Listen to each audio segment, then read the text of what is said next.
عثمان ایک بہت نیک اور رحم دل لڑکا تھا۔ اس کے پاس ایک پالتو بلی تھی جس کا وہ بے حد خیال رکھتا تھا۔ بلی بھی عثمان سے بے حد پیار کرتی تھی۔ ایک دن عثمان گھر کے صحن میں موجود نیم کے درخت کی چھاؤں میں لیٹا آرام کر رہا تھا کہ اسے کسی پرندے کی سریلی آواز آئی۔ اس آواز میں بہت مٹھاس تھی۔ پرندے کے چپ ہوتے ہی عثمان کی نگاہیں درخت پر بیٹھی نیلی چڑیا پر پڑیں جو درخت کی ایک شاخ پر بنے گھونسلے میں رہتی تھی۔ اب روز اس کا معمول بن گیا، فرصت ملتے ہی اس کی نگاہیں نیلی چڑیا کو تلاش کرتی۔ اس کی آواز سن کر عثمان کے لبوں پر مسکراہٹ آ جاتی۔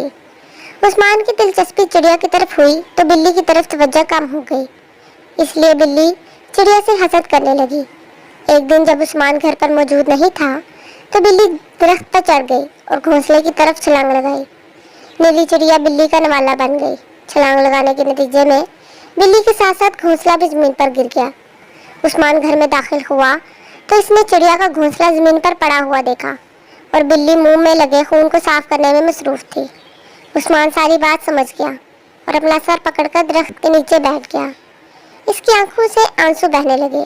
روتے ہوئے اس کے منہ سے بس یہی الفاظ نکل رہے تھے، میری پیاری بلی، تم نے ایسا کیوں کیا؟